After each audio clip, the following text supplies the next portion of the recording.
L or Z or Mariev or whatever you want to call me. And yeah, I'm live for Toon Boom's Twitch and YouTube and stuff. And yeah, how is everybody going today? I have a little cat animation here going in the background as people settle in. Get some water, get some tea, get something. And yeah, we're gonna have a good time. I have some things planned, like talking about animes, talking about different little tips you can do for your animation. As usual, I have a little plan, but feel free to destroy my plan and ask any questions that you want, because the plan is just an excuse to fill the blanks. But the real goal here is just to answer all your little questions that you might have about animation. Oh, here we have Shiny Doggy who says, I just watched your Turbulence tutorials. Thanks a million. And yeah, thank you. Yeah, I forgot to say, I also have a YouTube channel where I teach some cool little tricks. So Trevor Conley asks, paperless, traditional, or using pegs? I know all these types of animation. I do both. This one, though, is a paperless animation, so it was made frame by frame. I think I actually have the rough here still.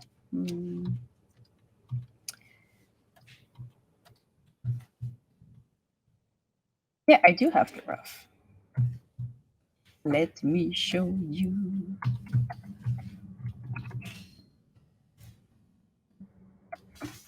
Yeah, that was the rough animation.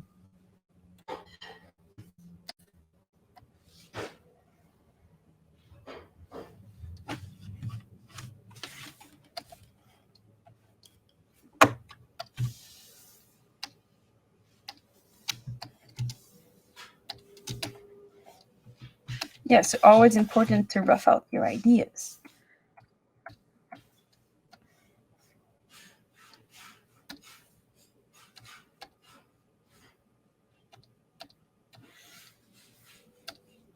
Yeah, so this thing. Oops. Yeah, so this thing eventually became this thing. Yay!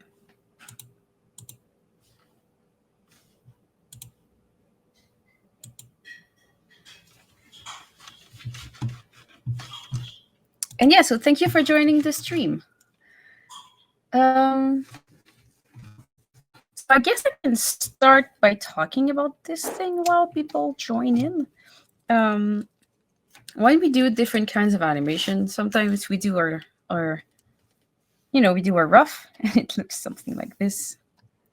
Very rough lines.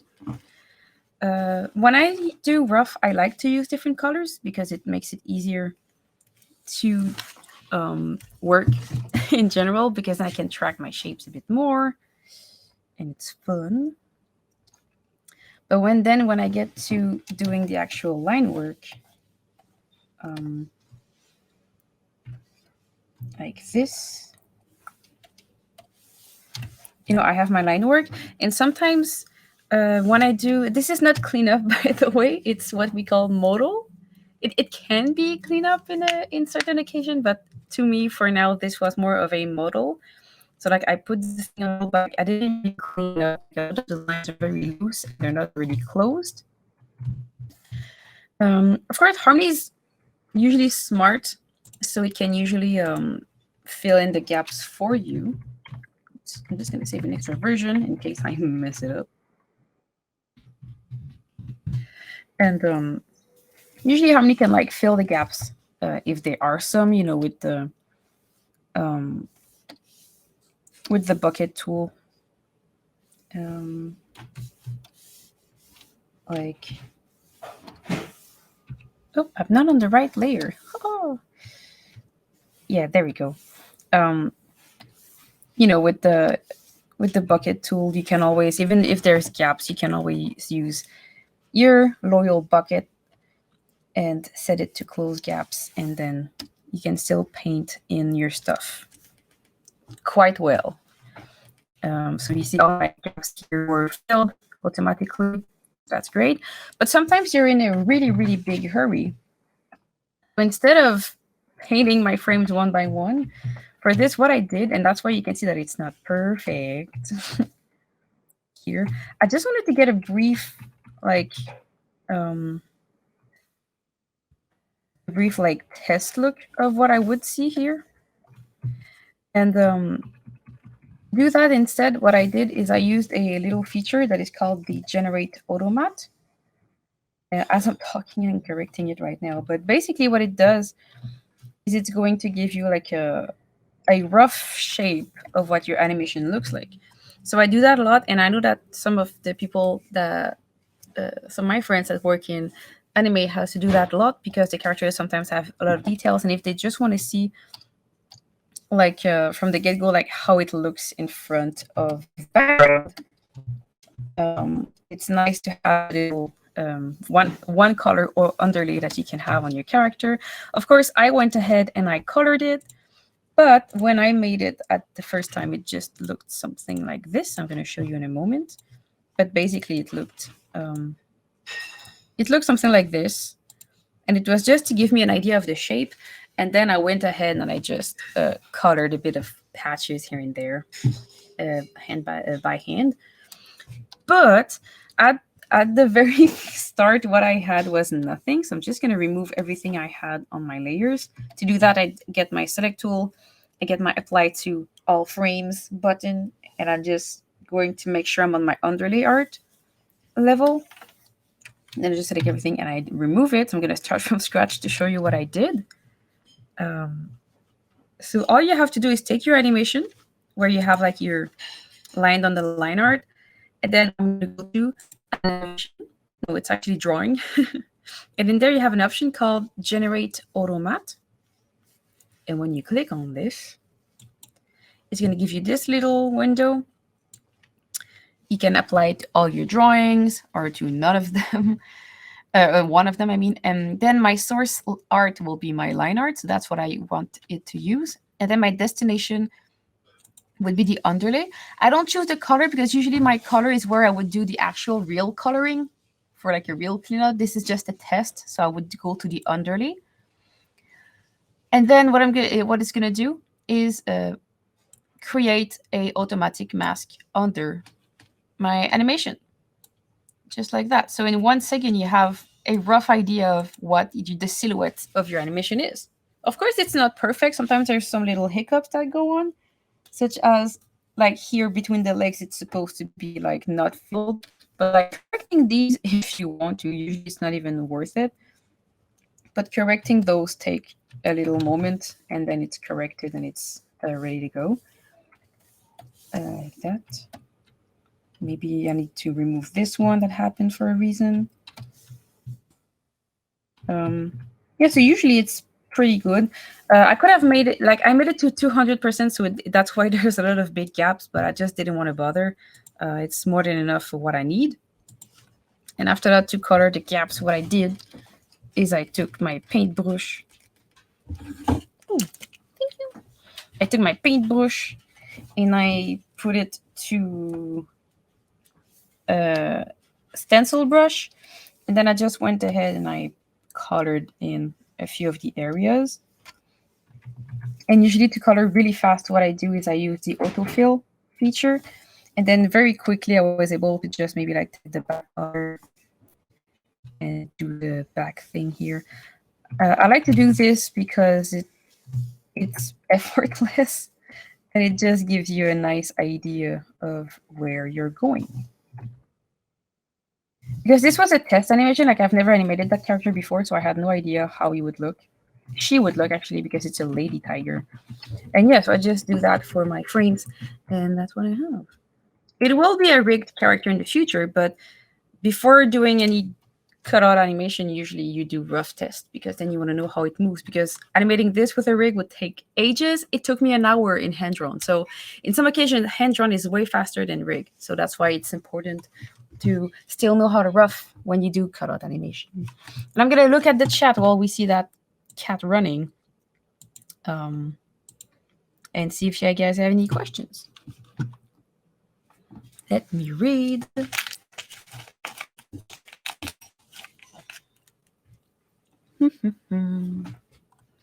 Yeah, like Trevor says, the rough is great. Best thing about Harmony is that you can do clean line over rough. That is entirely true. Let's see what Twitch have to say. I feel overwhelmed. Shiny Dougie says, I feel overwhelmed by all the features Toon Boom has and often forget which one does what. How do you keep the library of options in your memory? I don't think I do that. Maybe I do now. But at first, honestly, what I would do with Harmony is I take my stylus and when I wasn't sure of what something was doing, I would just take my stylus and just put it on top of an icon that I don't know what it does.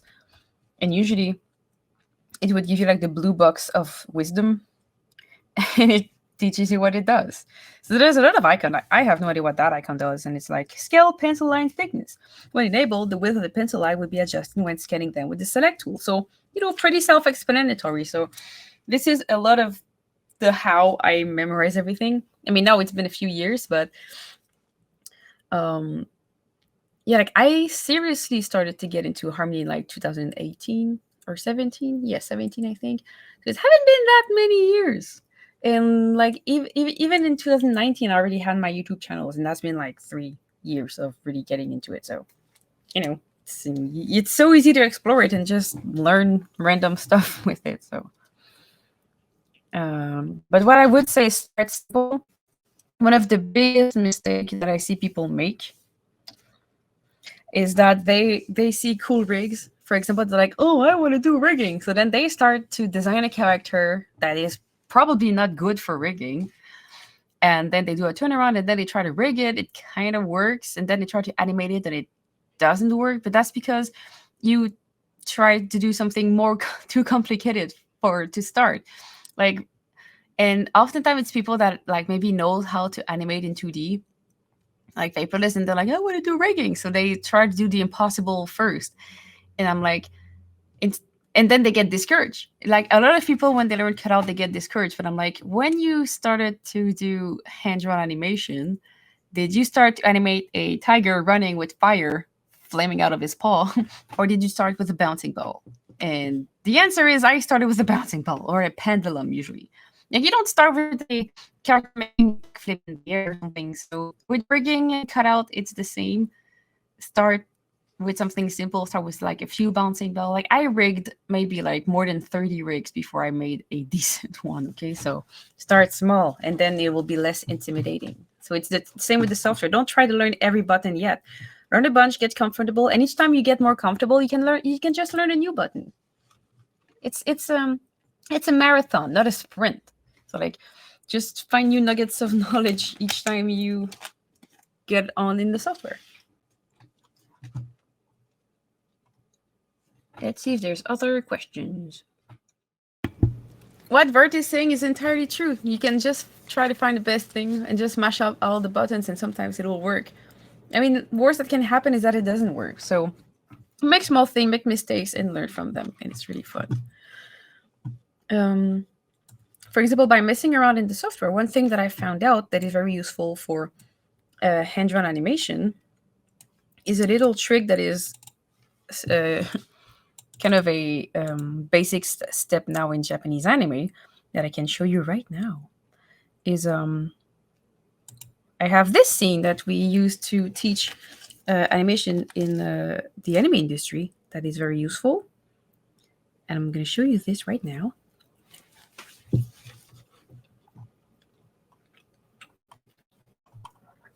It's an amazing design that was made by David Liu and I.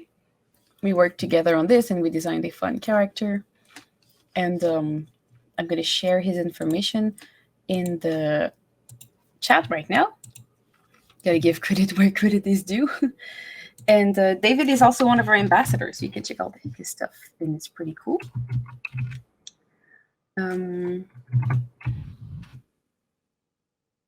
There we go.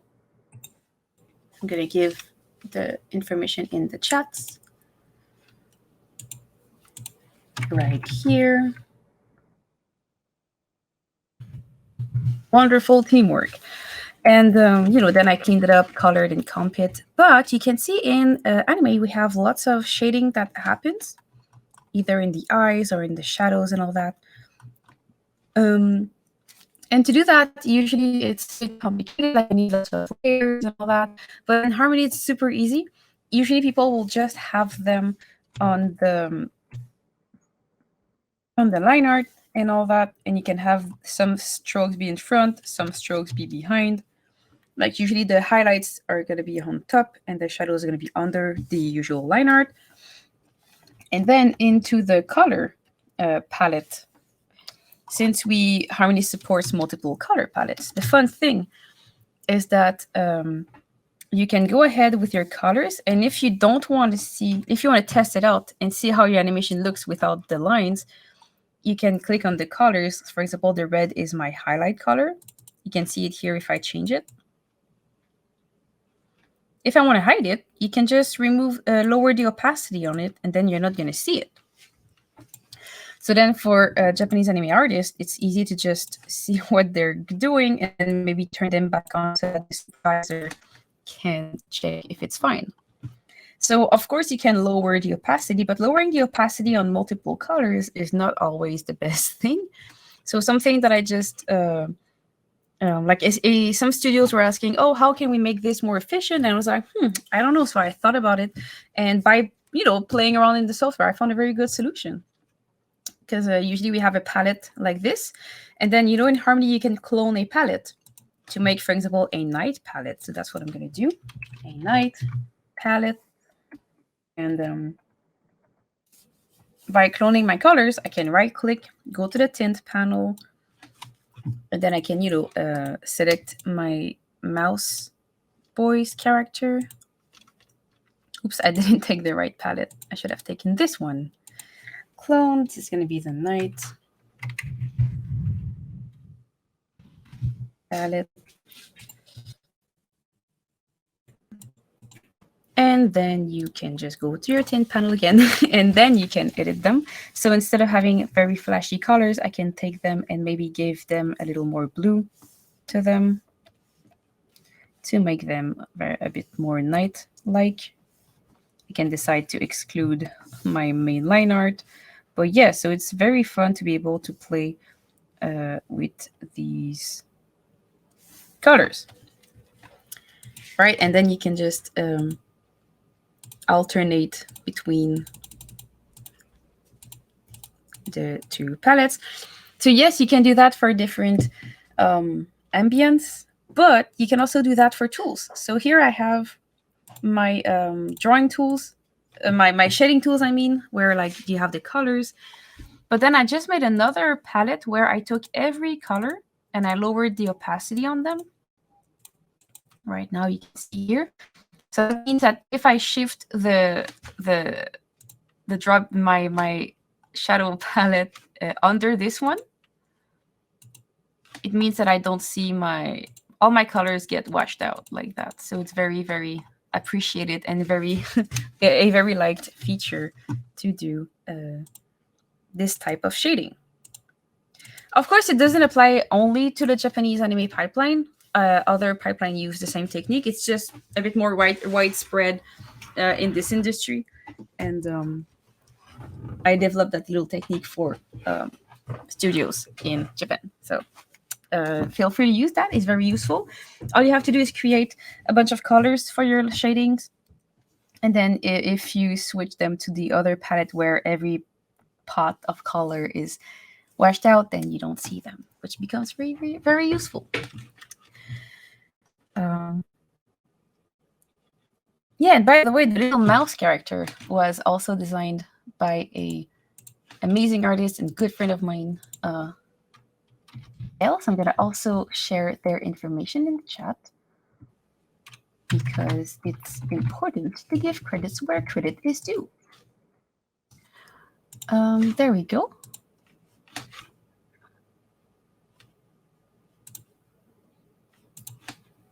Post it here. Oh, we have a big question that I can read. Let me see. Can you open at least 2 files into Harmony now? You've always been able to open multiple files in Harmony. It's just that on Mac computers, since Mac is often a bit weird compared to other OS, to open multiple scenes in Mac, you need to press on Command, click on the icon of Harmony to go to the application folder, then open Harmony from the application folder. This is not a Harmony thing, it's a Mac thing. It does that for every software that you want to open 2 instances of. In a PC, you can just open as many as you want. You see here I have like 4,000 open at the same time.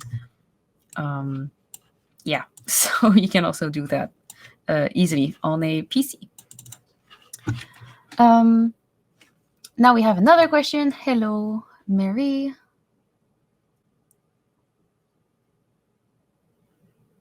Okay, so it says, my question is about the correct timing and animation. For example, let's say I want to animate a character who laughs and then it starts talking. But when I try to do it, the animation doesn't look smooth. Sometimes the laugh is too fast and the mouth while it's talking at the same speed. Okay, so that's a very, very big question. It's not very software oriented, but I'll try my best to answer. Animation comes with lots and lots and lots of things to think about and lots of practice. To do that, if you have problems, this is usually, I think, from what I understand, a timing issue. And for timing, I think the best thing to do is look at life. So look at examples. Look at maybe if you find a good movie with actors that are doing the action that you want, try to look at what they do. Try to study their timing. Very, very important. If you do find reference for your animation, sometimes I don't recommend to look at it like frame by frame too slowly, like in slow-mo, because then it kind of distorts the image in your mind. So try to look at it at the actual speed and try to get the beat.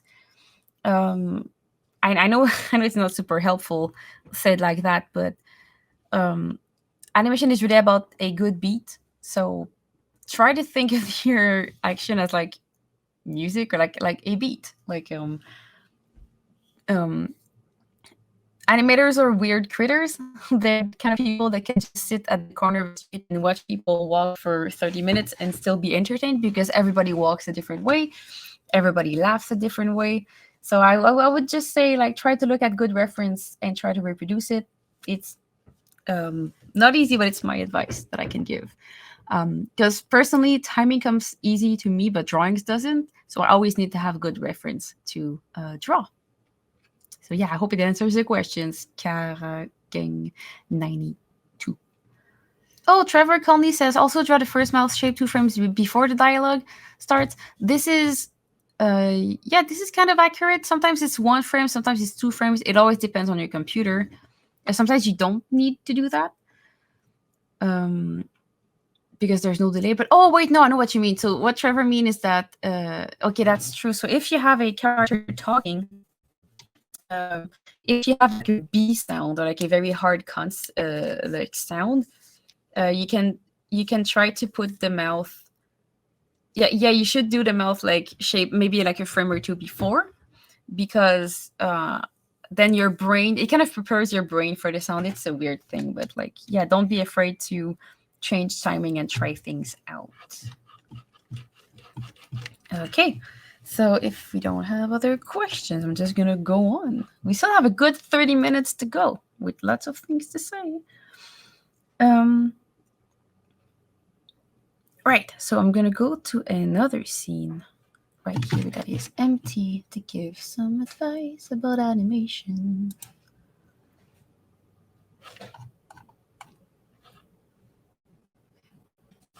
Okay, so I have this scene over here.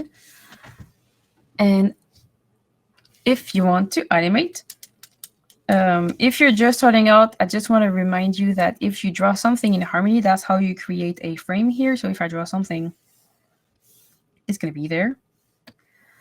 And so if you want to just rough out something quick, you can always just draw and then press the F and G key to go in front, to go forward and backward your drawing, so that if you go make a drawing and you press G, you can also keep pressing, and it's going to give you some amazing animation.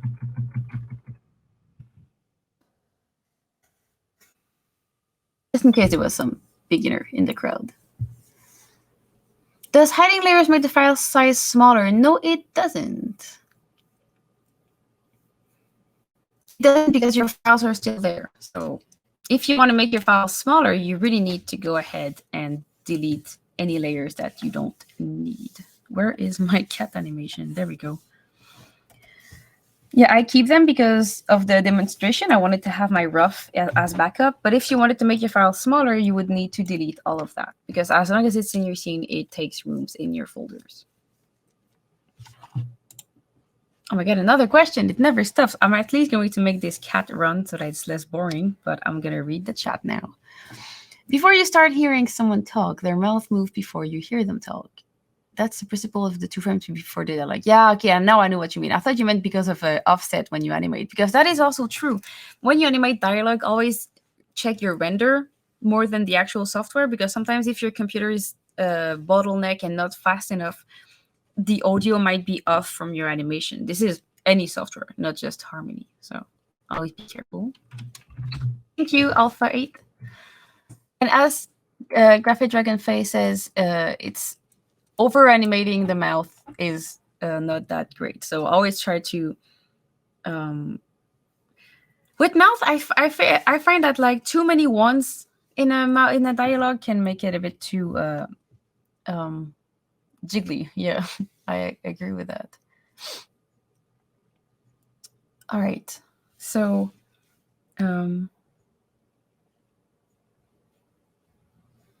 yeah, I guess that's it for the questions. All right, so since I have my scene open, I might as well talk about effects, because I don't think we talk about effects. So we'll talk about that.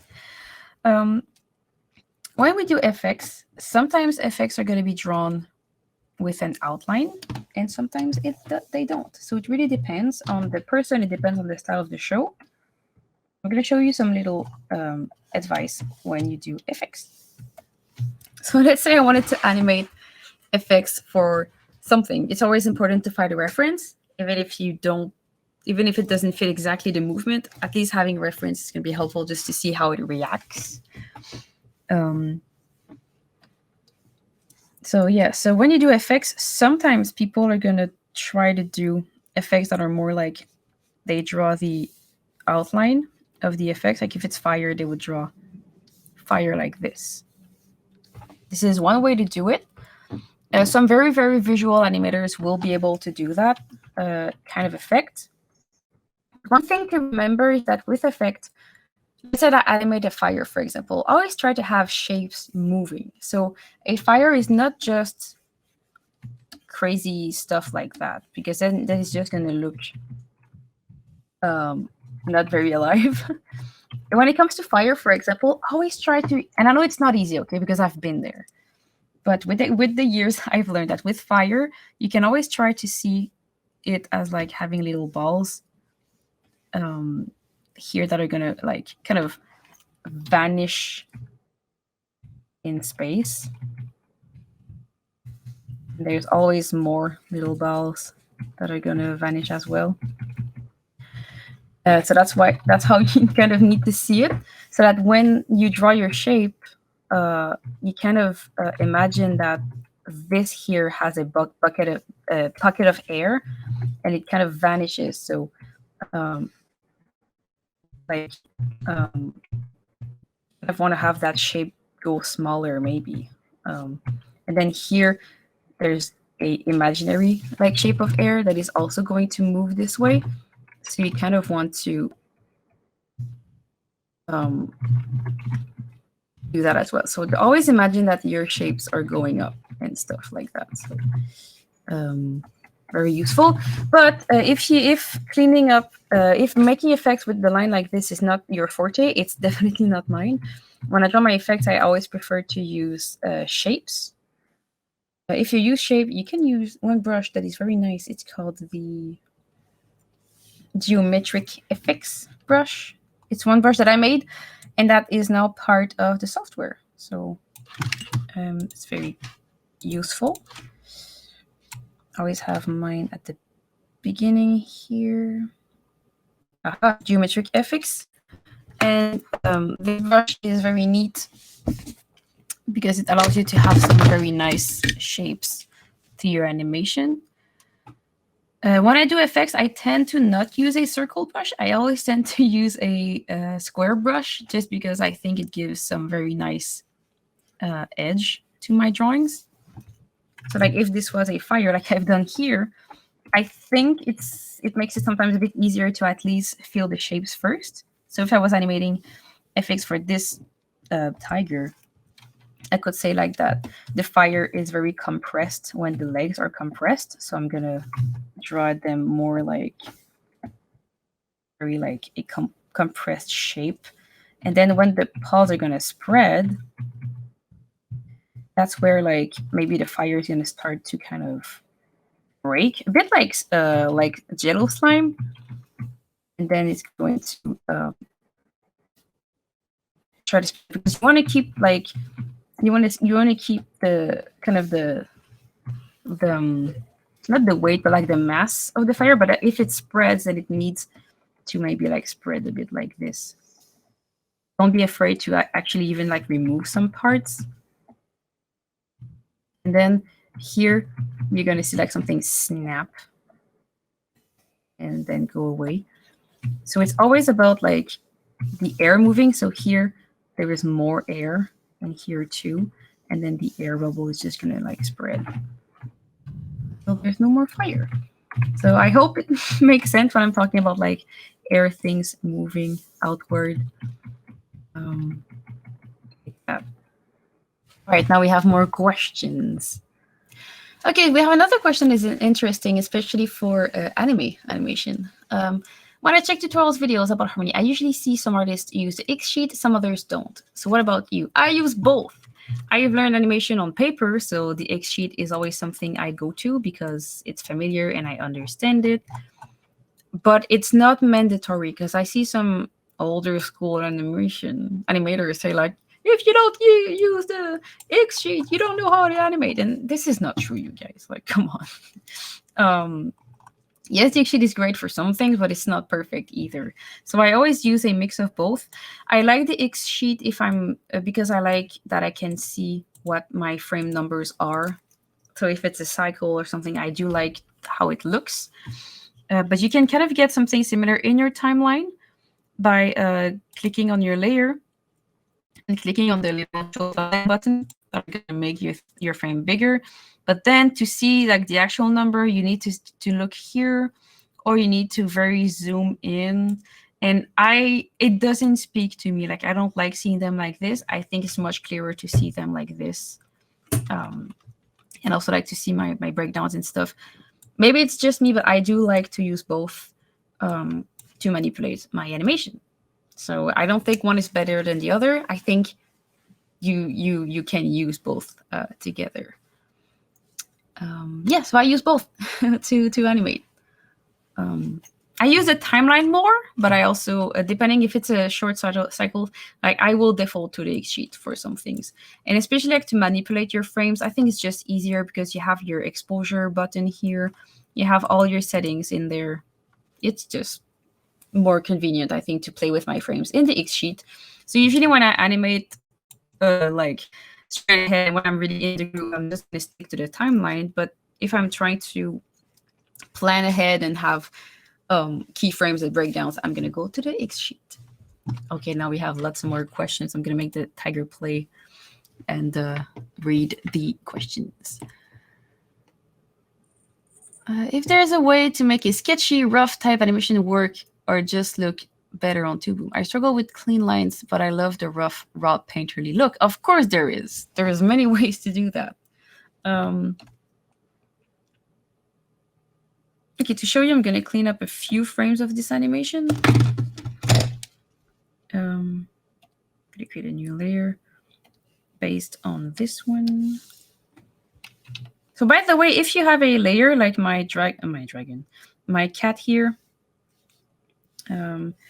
if you want to do a cleanup of this, what you can do is right-click on your layer, make a synced drawing layer. And what it's going to do is it's going to create a new layer with empty drawing, but that is linked to your old animation so that if you move if you change the timing on one frame, it's going to change it for your whole animation. So for your 2 layers at the same time, I mean, not your whole animation. Yeah. So yeah, so if I were to clean that to give it like a rough look, there's multiple things you could do. I'm going to hide my underlay because it's bothering me. Give me a second. Okay, I'm gonna go in my properties and turn off my underlay. Yay! So I actually just see my lines, and then we're gonna start to clean it up. To clean it up, I always bring my light table to work, and it makes it a bit easier. So if this is my animation that I want to clean up, I can just take my layer, the right layer, which is this one, my clean layer. If you want to give a color to your layer, you can click on the square here, double click, and you can give it a color. I'm going to give it green so that I can see it. It's there. And if I want to clean up, I mean, if you want it to look sketchy, you just have to clean it up with this sketchy brush. So I'm going to go here, get a darker color like this, and then go in my brushes and get a sketchy brush. I love to use the tilting pencil, because it's very rough and very nice. When you work with textured brushes, however, very important. You see here how my quality is bad. This is because I'm zoomed in, and from far away it would look great. But let's say that you want to have high definition because you have a close up. Always remember to go to drawing, change vector drawing brush resolution, and I'm going to apply this to all my frames. And I'm going to go with like 300 more quality, so 300% quality. And now when I draw, it's going to be actually a pretty line. Well, prettier than what I had in the past. But of course, I'm really zoomed in right now, so I'm going to zoom out a little bit. And then if I were to clean this up, if you want a sketchy look, then you just have to draw a sketchy look. Like there's no magic recipe with it. So you could have a sketchy look like this. And yeah, just draw it sketchy. Of course, though, the sketchier you look, the harder it will be to color. So keep that in mind. But yeah, so that would be my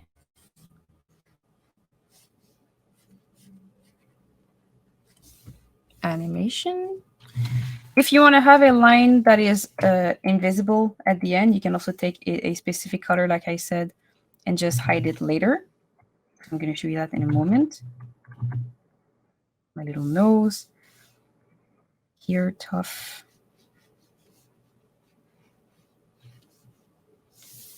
Like that. And then if you want to have some colored lines, you can always take a color like this.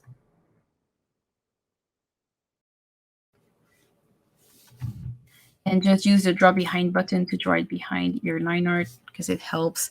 And then this would be my head. So I'm just going to color this. I'm going to cut it here. And then when you go to make your colors, you will be able to paint them with the bucket. So I'm going to go to my drawing view. Of course, I cleaned it up on the underlay. I made a mistake. I'm just going to cut, paste it on the line art. And then you can take this, and if you use the button Create Color Art from Line Art, you can just go ahead and, paint it with a bucket. On purpose, I made a very big gap here. I just want to show you that sometimes Harmony cannot fill it.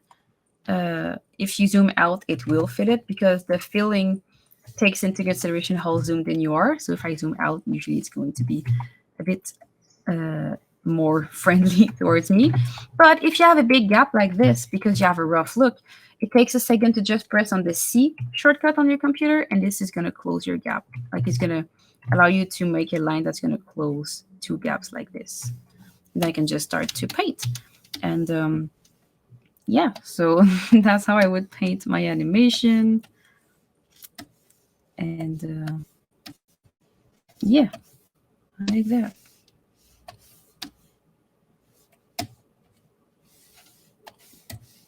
Almost done. There. And then when you look at it, it looks something like this. So even if it's rough, Harmony doesn't really care. It's going to make something nice. And if I don't want to see these pink outlines, I just have to take my pink color. And like I said, you can turn off the alpha. And then you get a beautiful look like this.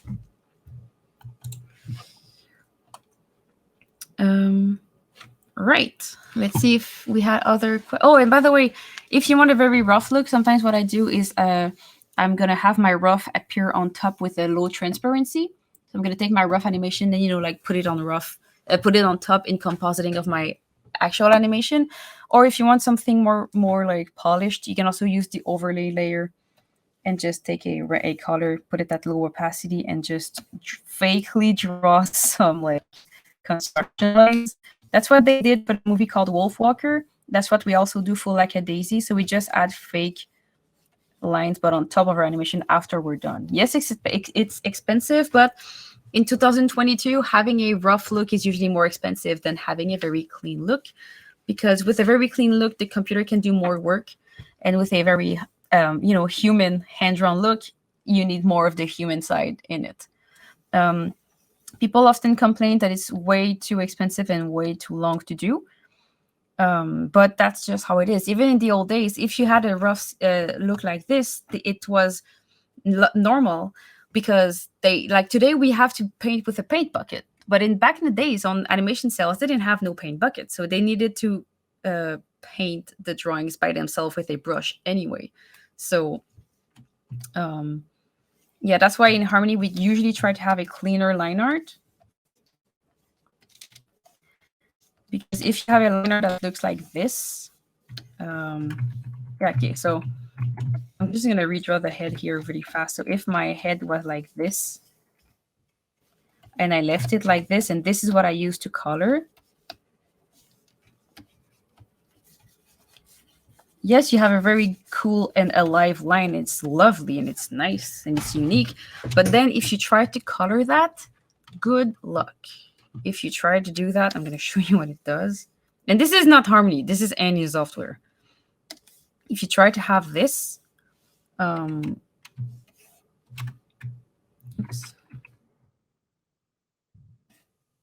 If you try to paint this, it will look something like this.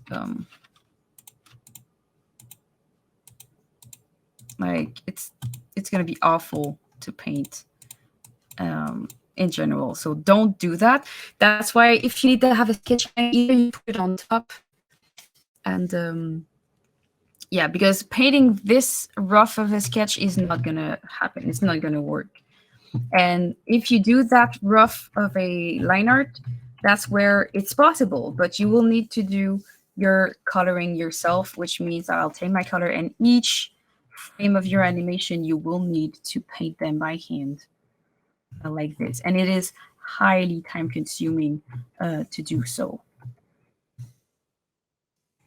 And animation is already time consuming. So if you can save time somewhere, yeah. Because I always hear the argument that like, yeah, but doing the messy line on top of your animation is kind of pointless because you lose time doing it. I'm like, it's either that, like either you do your rough line on top of your animation after you're done, or you hand paint every one of your frames. Like you have two choices. And yeah, so choices. Usually people are gonna have either clean line art and draw their messy line on top, or they're gonna have a messy line in the line art and just hand paint each of their frames. Just depends which battle you want to fight. Another question. Are there other ways to make the coloring multiple frames easier without doing it manually? Sort of a addendum to my first question, I guess. Quickly, you can color multiple frames at the same time with the onion skin. I don't know if that's something you know. I do have a tutorial about it that I can link later. But if I wanted to paint multiple frames at the same time, what you could do is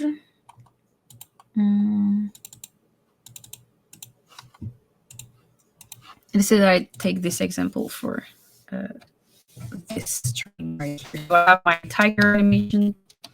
If I want to use the paint bucket on it, I can use the paint bucket and I can repaint all of my frames at the same time like this. And it's going to repaint all of them. But if you only wanted to paint just like this detail of the tail across, or like just, yeah, you can paint the back a different color across multiple frames. What you could do is turn on your, you could try to use the apply to all frames.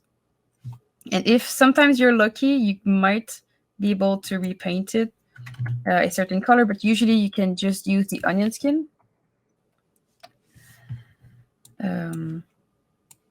To see all of your frames. And if you see a common ground, this is a run cycle, so it's going to be a bit hard. But you can see here, I catch all of the legs, so it would be easy to just catch all the legs and repaint them all at the same time using the apply to onion skin range tool. So that could be useful. But I have a tutorial about it, so you can check it out later. Then we have another question. More of a work culture related set of questions. Ooh, let's see. How do you cope with overwork and deadlines as an animator? And how is the pay? Is it workload worth it? I can't really answer that question for everyone because everybody's different. When it comes to like being overwork and deadlines and stuff, I have a reputation of being very vocal about it. So if like one of the worst thing a production can do is like secretly do overtime in a way, because if no one knows that there's a struggle at your in the production, like if no one knows that the project maybe is too if no one knows that like on the project maybe the expectations are too high and people can barely make it, it's important to voice these things, because if it's just not going well and everybody keeps it to themselves, then no one, like there's a high chance that no one will notice that things are not going well. So that goes for individual animators. It also goes for whole teams and studios that are maybe doing service work for a bigger studio. If things are not doing right and everybody's doing the best they can, I'm not talking about slacking off, right? Don't slack off. But if you're trying your best and it just ain't working, it's very important to voice it. Voice it in a productive way. Don't say, this is too hard, I can't do it. No, that's not how you do it. You might say, because of this reason, like maybe the character has too many retakes to do. Like, let's say that the animation had lots of mistakes that a cleanup artist needs to fix. Then it's important to the cleanup artist to voice these concerns and say, I'm late in my work because I'd have to do these things that take more time. I'm doing my best, but I'm late, so that people can voice these concerns. Or maybe like a character has a detail that is really hard to animate. Maybe they won't be able to solve it for now, but maybe in season 2 they could reconsider being like, oh, maybe we can fix that detail or something. So voicing concerns will not always yield to result, but it's a first step that is very helpful and in helping usually. I mean, yeah, always feel the ground around your studio, but try to be aware of the problems that could arise and stuff, because it's important. And for the pay, I think it just comes with experience. I've always been honest about what I was paid as an animator, and I was always saying it. And so when you're trying to, and this is maybe an advice for students, because nowadays people are getting more and more transparent about their pay, which is great. But also always remember that when you start out in the industry, you might and probably will not have the highest salary ever. But when you start out as a student, don't look for the highest paying job. Look for the job that's going to pay you but personally the most. Like maybe the pay is not going to be amazing, but the learning opportunity is a big one. So that should also be taken into consideration. Because I see lots of students that see us grown-ups having jobs that are like $30, $35 an hour. They're like, oh, if I graduated and I'm not paid $35 an hour, that means that I'm not doing something right. I'm doing something wrong or something. I'm like, like, oh, like it's normal at first to have a lower salary because you're out there, you're making lots of mistakes, and making mistakes is amazing. Keep doing mistakes, people. That's how you learn. But that's why, like, students, if you just come out of school, expect to have a lower salary. Not, I'm not talking under like the minimum wage or something. And do not work for free. Don't work for free. Don't make overtime for free. That's not great. At least like ask for trade hours or something, unless it's a small passion project. But like, um, yeah, expect, try to find opportunities for you to grow, and don't only look at the paycheck, but still look at it. Like, don't get exploited either. But yeah, so it's very hard for me to talk about that in like 5 minutes before the end of a stream. But um, just keep yourself aware. Try to see what other people do around you. Like, what is the usual pay around studios. So like, if a studio for the same job wants to do gives 30 an hour and another gives 12, well, maybe 12 is not enough. So like, but this is only something you can gain with experience, um, and time, and just growing and getting there. Let me see if there's other questions I can answer quickly. Um,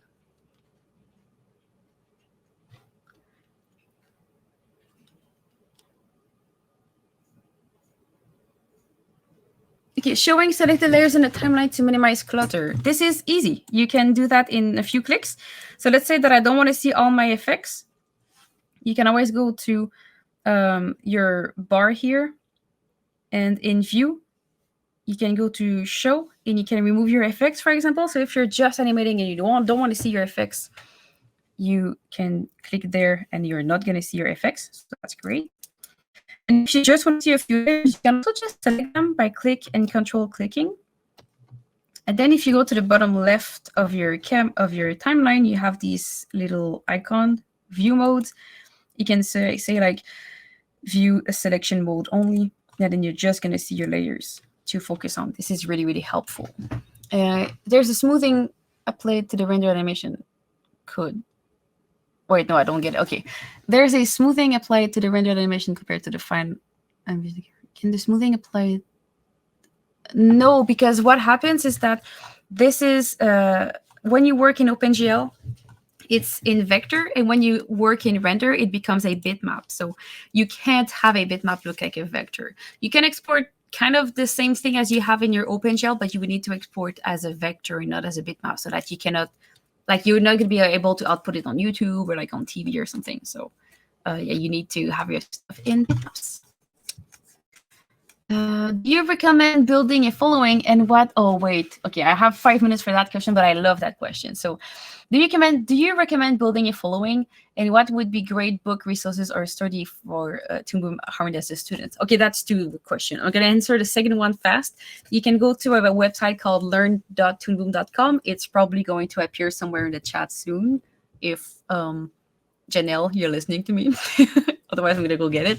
But yeah, we have learn.toonboom.com. We have my YouTube channel that is youtube.com/zbirdbrain. It's just posted there on top of your message. Thank you, Janelle. You're amazing. You're the best. So yeah, learn.toonboom.com. Amazing. I've learned a lot of things there prior to working at Toon Boom. So, check it out. And when it comes to building a following, I can totally answer that question because I'm building my own following. It takes time. Okay, I'm going to write it in all caps. Building a following takes time and consistency. If you want to build your following, it's a marathon. It's not a sprint. It is a sprint for few lucky individuals that somehow become star across a like viral sensation across night. This is not something you can work toward because it's luck based. Like, it's mostly luck based. Yes, talent matters, but like usually it's like winning the lottery. Like, if everybody knew how to write the best single ever, they would do it. Like, even your stars that you follow for music, if they knew how to write the perfect song, don't you think that every song of their album would be top charts instead of just one? So like, there's no perfect recipe for instant success, but it does come with lots of patience and determination, I think, or like consistency is the key. So like if you want to build an audience, post often. And I don't mean posting often like every day and posting crap or something, but don't wait. Like one of my biggest advice is don't wait until your animation is complete before posting it. Post post work in progress.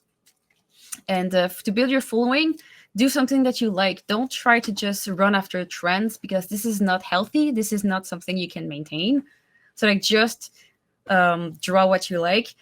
However, to build a following, one of the biggest thing you can do is fan art. And I know a lot of people say like fan art is bad, fan art is awful, don't do that, you won't get a job. It's not true. Like I think it's been proven enough on my channel and on many channels.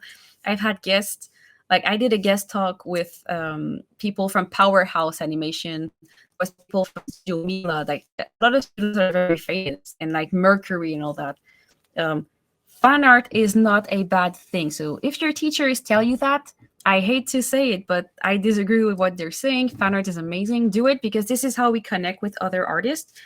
Because if I just draw something random that I put lots of love in, it's my own OC, it's amazing, but how are people gonna find it, right? One way to get discovered is to draw a little bit of fan art. Don't make it your whole game, right? But like, you know, every a bit of fan art here and there can get you discovered. And then you kind of do a mix of fan art, a mix of your own thing, and then people might find you for your fan art and then discover that they like your style, and then they're gonna stay with you in your little following. But it's not something that comes overnight. And if it can inspire someone, with my friends, with the shenanigan people of my YouTube, we found out that for the first year of my YouTube channel, I had from October like 2019 to like 2020. So like for a whole year, I had 400 followers on my YouTube channel. That means that my video got maybe 3 views, 5 views, 20 views. Oh my God. And today I have almost 10,000, and that took 3 years. So be patient, and just if you like what you do and you are consistent into posting, it'll just come. But it's I don't want to burst anyone's bubble, but it's a slow thing. It's slow. It's not instant success. It's like grinding your Pokemons, man. In a Pokemon, to make them level up, you have to grind, and then you're gonna get it. Separate the two, originals and fan art. I don't have the perfect science for that. I just know that determination usually works. But when it comes to fan art and original, I wouldn't really separate them. I don't know. Maybe if you get really famous and you have like thousands of followers and you want to separate your account, maybe. But usually the goal of the fan art is to kind of lure. It's like going fishing. You want to lure people to your your account. You're like, hey, look at my beautiful fan art, and then you kind of want to get them hooked to your art. So that's why I would usually keep it there. And like I said, don't run after trend, because this is not how healthy fan art works. Healthy fan art is when, oh, I watched the show, I really like that show, I'm gonna make a drawing of that show and post it out, and maybe I'm gonna find, other artists that also like that show, and then we become friends. That is healthy networking, because networking is also important. Networking is not just going to an event and pretending you like people. Networking is trying to make genuine connection with other people, because these are the ones that are gonna get you jobs and gonna share your stuff and get you out there. Random famous people you meet are usually not the one that are gonna get you a job, because they already have a job and they already have a network around them. So instead of that's my last advice. Instead of trying to get to know and befriend famous people so that they get you a job, try to make your own crew of beginner artists, and just have fun together and just post your stuff, because you're gonna make each other grow and encourage each other, more than trying to kind of infiltrate a already established group or environment. Which, there's nothing bad. It's not because people want to exclude anyone. It's just a natural thing. Like, people have their own little crew, and that's how usually life works. So I don't know, man. Follow your dreams, follow the things you like, and find friends and build things together, because animation is rarely a solo show, it's usually a teamwork. So, find people to connect with. I swear, the animating and the world is less boring if you have people to share it with. But find some friends and be consistent. So, like, if you post once and you don't post again before a year and a half, chances are you're not gonna grow your following. But if you keep a steady thing of maybe one post a week, one post every 2 weeks, it doesn't have to be much. Just be there. It's gonna keep you. It's gonna give you a goal, and it's gonna keep the algorithm. You're gonna be in the favor of the algorithm. And my last advice, yes, it's queso time. It's cheese time. And my last advice is just have fun. Do it, doing what you want. Make your little crew and encourage each other and bring each other up. And yeah, I had a good thing to say, but V Fish Face talked about cheese, and I forgot what I was about to say, but it was very important. And now I have 30 seconds left, and I need to remember what I was saying.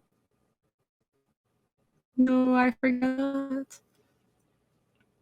Congratulations, V Fish Face. You made me forget what I wanted to say. Oops. Anyway, I've been talking for an hour. I guess it's all right.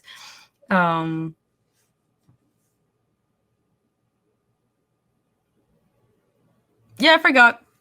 So I guess you'll have to tune in on the next stream to know what I wanted to say.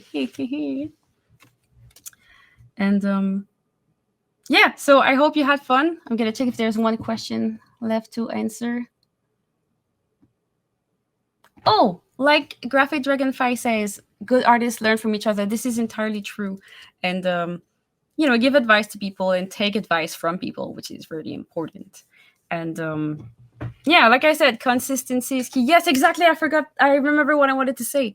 When I say consistency is key, do not force yourself to post every day. This is unhealthy and it's going to make you do a burnout. And you don't want to have a burnout when you do animation or art. So that's why I say every week, if you feel comfortable, every 2 weeks, maybe, but like trying to be like being steady and consistent doesn't mean burning yourself out to post every day. It just means that if you know that you have to post every 2 weeks, it kind of gives you a drive. I know some people are going to tell me that I'm unhealthy for advising this because I'm putting anxiety and pressure on people, but it's not. It's every 2 weeks. It's something that is like healthily doable. And if for you it's every month, do it every month, but just be constant because it gives you a goal. Because sometimes when you don't have goal and when you don't have a routine, it can be very hard. But then again, everybody's different. So listen to your heart and be happy. But like these draw once a day for 100 days, sometimes it just fills people with anxiety. It fills me with anxiety. So like if you can't do that, don't worry. Most people can't, and it's all right. So just draw what you want, draw what you love, and be consistent and have a nice day. Bye-bye.